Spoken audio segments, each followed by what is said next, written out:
Hello, here we are in the village of Edenfield in the Villages, Florida, the largest retirement community in the world, located about 1 hour north of Orlando.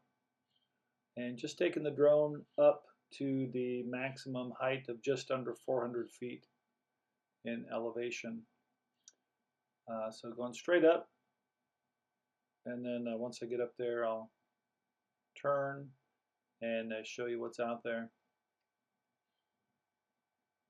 So looking towards the west, there's the Woodlands Golf Course. It's a championship golf course. You see the village of Oak Hollow. To the left, way out there, is Well Point and Monarch Grove. That is Edenfield. You see the golf course there, the turnpike, more Edenfield. Then you see the fields, the brown out there. Those are future houses, for future land for houses. But that's all Edenfield and the village of LaGrange.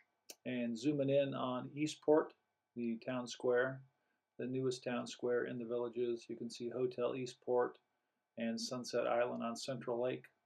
And then beyond that is the village of Shady Brook, Water's Edge, and Moultrie Creek. And now I'm heading back down.